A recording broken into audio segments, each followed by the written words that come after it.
University మంచి భవిష్యత్తు కోసం తెలుగు విద్యార్థులు ఇష్టపడే యూనివర్సిటీ. కాల్ 9059052378 9059052379.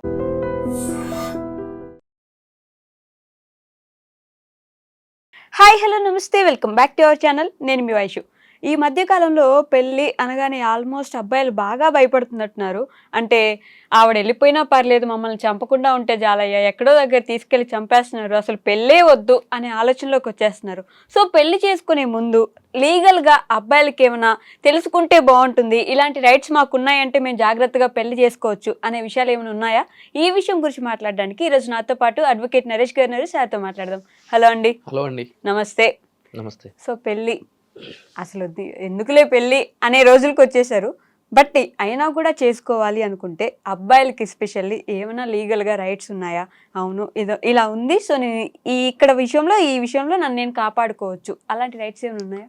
ప్రీనప్షియల్ అగ్రిమెంట్ ఓకే అని చెప్పని నవే డేస్ అది ఒక ట్రెండింగ్ అవుతుంది. But there is no legal sanctity before any court of law. అంటే ఈ అగ్రిమెంట్ అర్థం ఏంటి అంటే కనుక పెళ్ళికి ముందు అబ్బాయి అమ్మాయి మధ్య జరిగేటువంటి ఒప్పంద పత్రం అని చెప్పి అనుకోవచ్చు.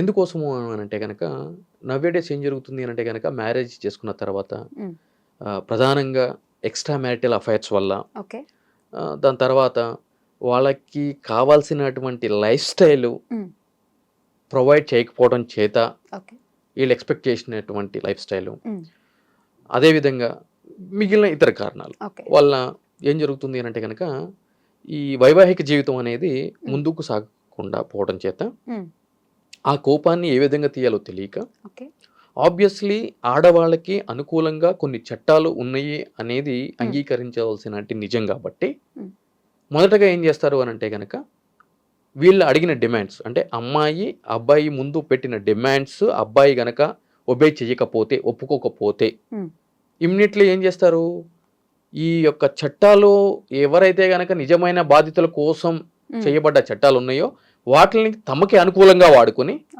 ఫేక్ కేసెస్ రిజిస్టర్ చేయడం జరుగుతుంది. సో దీనివల్ల ఏం జరుగుతుంది అని అంటే కనుక మోస్ట్ ఆఫ్ ది పీపుల్, అంటే ఐటీకి సంబంధించి బయట కంట్రీస్లో జాబ్ చేయాలన్నా, లేదు అంటే కనుక ఇక్కడే జాబ్ చేయాలన్నా నవ్వే డేస్ ఏమైంది, పోలీస్ ఎంక్వైరీ అంటే పోలీస్ క్లియరెన్స్ సర్టిఫికేట్, అంటే మీ మీద ఎటువంటి కేసులు లేవు అని చెప్పాలి. లేదు అంటే కనుక పాస్పోర్ట్ వెరిఫికేషన్ గురించి కానీ, పాస్పోర్ట్ రెన్యువల్ గురించి కానీ, లేదు అంటే కనుక వీసా గురించి కానీ, బయట దేశాల్లోకి వెళ్ళి చేయాలని వీసా గురించి కానీ ఈ ఇబ్బందులన్నీ వస్తున్నాయి. సరే, కేసు ఎంతవరకు నిలబడద్దు అనే విషయం ఎప్పుడు తెలుస్తుంది అని అంటే కనుక ట్రయల్ జరిగి దాని యొక్క జడ్జిమెంట్ వచ్చేటప్పటికి will take minimum 5 years or 7 years అది. కానీ ఈ లోపు అయితే కనుక సఫర్ అవ్వాల్సిన పరిస్థితి ఏర్పడుతుంది కదా.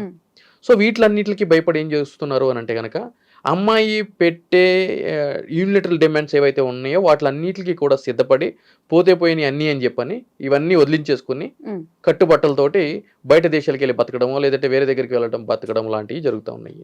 మరి వీటిలన్నిటికీ కట్టడి ఏ విధంగా చేయాలి, ఎటువంటి నష్ట నివారణ చర్యలు, నష్టం జరిగిన తర్వాత చేసుకునే నివారణ చర్య కంటే జరగక ముందు తీసుకునే ప్రికాషన్ మెథడ్స్ ఏ విధంగా ఉంటాయి అని అంటే కనుక ఇక్కడ మనం మాట్లాడుకోవాల్సిన విషయం ఏంటంటే, ఈ కంప్లైంట్స్ పెట్టేటప్పుడు జనరల్గా అమ్మాయికి స్త్రీధనం అని చెప్పని అమ్మాయి తరపు తల్లిదండ్రులు అమ్మాయి కోసం ఇచ్చే బంగారం కావచ్చు, ఇచ్చే ఆస్తులు కావచ్చు, లేదంటే మరే ఇతర బహుమతి అయినా కావచ్చు, అది అమ్మాయి కోసం ఇస్తారు.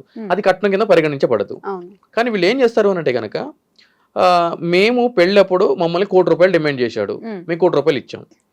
ఒక బెంచ్ గారు అడిగాడు, బెంచ్ గారు ఇచ్చాము, XYZ, ఇంకా అది కాదు ఇది కాదు, ఇక వాళ్ళకి వచ్చినాయని మేము 2 kgs బంగారం పెట్టాము, అది పెట్టాము, ఇది పెట్టాము అని చెప్పని అంటూ ఉంటారు. అంటే గ్రౌండ్ లెవెల్ అవన్నీ ఉండవు. కాకపోతే ఎందుకు చేయాలి అని అంటే కనుక ఇక వద్దు అని అనుకున్నప్పుడు సెటిల్మెంట్ చేసుకోవాలి. దానికి ఎంక్వైరీ వెరిఫికేషన్ ఏమి ఉండవు కదా, ఆడవాళ్ళు పెట్టేదానికి ఇమీడియట్లీ క్రైమ్ అయితే రిజిస్టర్ చేస్తారు కదా. అది నిలబడదా అనేది నేను చెప్పట్లేదు. ఇనిషియల్ గా క్రైమ్ అయితే రిజిస్టర్ అవుతుంది కదా, ఇబ్బంది పెట్టడానికి సరిపోతుంది కదా అని చెప్పి ఇటువంటివన్నీ జరుగుతున్నారు. కాబట్టి ఇక్కడ నేను ఏం చెప్తున్నాను అని అంటే కనుక మ్యారేజ్ జరిగే ముందు మ్యారేజ్ ఒప్పందాలు, అంటే ఈ యొక్క పెళ్లికి సంబంధించిన ఒప్పందాలు పెద్దల మధ్య జరిగినప్పుడు ఒక అంగీకార పత్రాలు లాంటి రాసుకుంటే మంచిది. ఎందుకంటే ఇవాళ రేపు కట్నాలు ఇచ్చేటువంటి పరిస్థితి ఎక్కడా లేదు. అంటే మీరు వింటూ ఉంటారు, నేను వింటూ ఉంటాను, వాళ్ళకి 300 కోట్లు కట్నం ఇచ్చారంట, 200 కోట్లు కట్నం ఇచ్చారంట, 50 లక్షలు ఇచ్చారంట. తొక్క గ్రౌండ్ లెవెల్ ఏమి ఉండవు. అవన్నీ బిస్కెట్లు, కిరాణా షాప్ లో దొరికి బిస్కెట్లు అవన్నీ. రైట్, జస్ట్ ఏదైనా షో చెప్తారు. అంటే అమ్మాయి తరపున 300 crores ఆఫ్ ప్రాపర్టీ ఉంది, లేదు అంటే కనుక నాకు 300 crores ప్రాపర్టీ ఉంది, నాకు ఒక అమ్మాయి ఒక అబ్బాయి, వాడికి సగం ఈమెకి సగం, రైట్, అది ఇచ్చినప్పుడు కదా అని చెప్తా ఉంటారు. అంతే తప్ప ఇక్కడ ఎక్స్చేంజ్ ఆఫ్ క్యాష్ కానీ ఎక్స్చేంజ్ ఆఫ్ ప్రాపర్టీస్ కానీ, లేదు అంటే కనుక అమ్మాయి తరపు వాళ్ళు అబ్బాయికి బిఫోర్ మ్యారేజ్ టైటిల్ ట్రాన్స్ఫర్ చేసి రిజిస్ట్రేషన్ ఆఫీస్ తీసుకెళ్ళి ట్రాన్స్ఫర్ చేసేది కానీ ఏమైనా జరుగుతుందా? జరగదు. ఓకే, దట్టు క్యాష్ లాంటిది ఏదైనా ఇస్తే ఎటువంటిది ఇస్తారు? పెళ్లికి సంబంధించిన ఖర్చులకు సంబంధించి ఫంక్షన్ హాల్స్ కావచ్చు, అది కావచ్చు, ఒక మ్యూచువల్ అండర్స్టాండింగ్ మీద ఇస్తారు. అంటే మన సాంప్రదాయం ఏంటి అంటే కనుక మ్యారేజ్ జరిగినప్పుడు అమ్మాయి తరపు వాళ్ళు పెట్టుకోవాలి, రిసెప్షన్ అనేది అబ్బాయి తరపు వాళ్ళు పెట్టుకోవాలి, ఇటువంటిది జరుగుతూ ఉంటుంది. దానికి సంబంధించి అరేంజ్మెంట్స్ మీరు చెయ్యండి అని చెప్పి ఏదైనా కొద్దిగా క్యాష్ ట్రాన్సాక్షన్స్ ఎక్స్పోజర్ జరుగుతూ ఉండొచ్చు. అదేవిధంగా అబ్బాయికి ఏదో ఉంగరమో లేదంటే చైనో బహుమతి కింద పెట్టడం జరుగుతుంది. అది డౌరీ ప్రొవిజన్ యాక్ట్ కింద కూడా రాదు, గిఫ్ట్ ఇస్తున్నారు కాబట్టి. అయితే ఇవన్నీ కూడా క్లియర్గా ఒక పేపర్ మీద రాసుకునే అగ్రిమెంట్ కింద వాళ్ళు ఆ కుటుంబ సభ్యులు ఈ కుటుంబ సభ్యులు మధ్యవర్తిత్వం కలిగిన వాళ్ళు సిగ్నేచర్స్ పెట్టుకుంటే ఇదేం జరుగుతుంది అని అంటే కనుక ప్రీనప్షల్ అగ్రిమెంట్ అన్నిటికీ వ్యాలిడ్ లేదు అని చెప్పేది నేను చెప్తున్నా కూడా ఈ అగ్రిమెంట్ అంటే కాంట్రాక్ట్ యాక్ట్ అనేది ఇక్కడ తెర మీదకి రావడం జరుగుతుంది. అంటే రేపటి రోజున అమ్మాయి ఈ విధంగా ఒక దొంగ కేసులు పెట్టాలి అబ్బాయి మీద అని చెప్పి అనుకున్నా కూడా ఏం భయం ఉంటది? ఇది అగ్రిమెంట్ ఒకటి ఉంది మనకి. ఎగ్జాక్ట్లీ, ఎందుకంటే రెండు కుటుంబాల మధ్య జరిగిన ఏమేమి ఎక్స్చేంజెస్ అయినాయి, ఏమున్నాయి, ఏంటి అనేది ఒక అగ్రిమెంట్ ఉంది. దానికి సంబంధించి కొంతమంది విట్నెస్లు ఉన్నారు, దానికి సంబంధించి 2 కాపీస్ వాళ్ళ దగ్గర ఉంది, మన దగ్గర ఉంది అనేది జరుగుతుంది. అప్పుడు ఆ అమ్మాయికి అనుకున్నట్టు అమ్మాయి చేయలేదు. అంటే నిజంగా ఆమెకి గనక గృహహింస జరిగింది, లేదంటే కనుక ఫిజికల్ అసాల్ట్ జరిగింది, కొడుతున్నాడు తిడుతున్నాడు అంటే కనుక అది తప్పదు. ఎందుకంటే అది కేసు ఆబ్వియస్లీ రిజిస్టర్ అవుతుంది దానికి సంబంధించి. కానీ ఆ కంప్లైంట్ లో నేను 100 కోట్లు తీసుకుని వచ్చాను, లేదంటే 50 లక్షలు పట్టుకుని వచ్చాను, లేదంటే ఇంత గోల్డ్ పట్టుకొచ్చాను, అవేం టర్మ్స్ ఉండవు కదా ఆ కంప్లైంట్ లో పెట్టడానికి. ముందే ఇంత ఇస్తున్నాము ఇంత తీసుకున్నారు అని రాసి పెట్టుకుంటే ఎక్కువ మాట్లాడడానికి ఉండదు. ఎందుకు అని అంటే కనుక ఇద్దరికి భయం ఉంటది. అగ్రిమెంట్ ఉంది, రేపొద్దున విట్నెస్లు ఉంటారు, పెద్ద మనుషులు ఉంటారు, వీళ్ళందరూ ఉంటారు అని చెప్పని ఒక భయము ప్రతి ఒక్కళ్ళలో ఉంటది కదా. సో అన్నెసరీ ఫ్యాక్ట్స్ ఏవైతే ఉంటాయో అవి తెర మీదకి రావు. రైట్, సో ఇటువంటి జాగ్రత్తలు తీసుకోవాలి. అయితే ఇవి తీసుకున్న తర్వాత కూడా కేసులు ఆగుతాయి అంటే కేసులు ఆగుతాయి అని చెప్పి నేను చెప్పను. ఎందుకనంటే కనుక అది చట్టం ఆ విధంగా అని చెప్పింది. ఆడవాళ్ళకి సంబంధించి నేరాలకు సంబంధించి ఏదైనా ఒక కంప్లైంట్ వచ్చినప్పుడు తక్షణం కూడా రిజిస్టర్ చేయాలి, దానికి సంబంధించి ఇన్వెస్టిగేషన్ జరగాలి అని చెప్పని. అయితే రేపటి రోజున ఈ విధంగా ఫేక్ కేసులు రిజిస్టర్ చేసినప్పుడు ఆబ్వియస్లీ అబ్బాయి కూడా అమ్మాయి అతని మీద పెట్టిన లేదా అతని కుటుంబ సభ్యుల మీద పెట్టిన కేసులు తప్పుడు కేసులు అని తెలిసినప్పుడు అమ్మాయి మీద కూడా ఈ ఫాల్స్ ఇన్ఫర్మేషన్ తోటి కేసు పెట్టినందుకు, దానికి సంబంధించి అతనికి బాధ ఇంజూరీ కలిగించినందుకు ఆమె మీద కూడా ఫాల్స్ ఇన్ఫర్మేషన్ ఇచ్చిన ఆమె మీద కూడా ఎఫ్ఐఆర్ రిజిస్టర్ చేస్తారు కంప్లైంట్ ఇస్తే. ఇలా ఇబ్బంది పెట్టింది అని రుజువు అయితే ఎస్, అంటే కోర్టులో ఆబ్వియస్లీ అక్విటల్ అయిపోయిన తర్వాత అంటే నిర్దోషిగా బయటకు వచ్చిన తర్వాత ఆబ్వియస్లీ అప్పీల్ పీరియడ్ అయిపోయిన తర్వాత సంబంధించిన పోలీస్ స్టేషన్లో అమ్మాయి మీద కేసు పెట్టడానికి పుష్కలమైన అవకాశాలు అబ్బాయికి ఉంటాయి.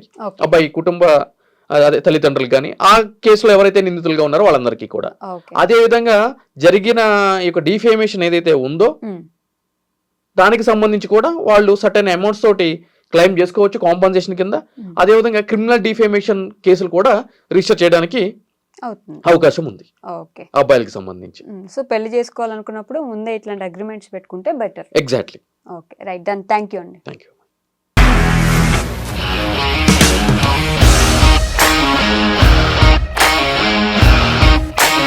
ఇండస్ట్రీలో కమిట్మెంట్ ఇష్యూస్ వస్తే నీకు కూడా వచ్చినట్టు మార్నింగ్ తీసుకెళ్ళాడంటే కొట్టి పడేస్తాడు.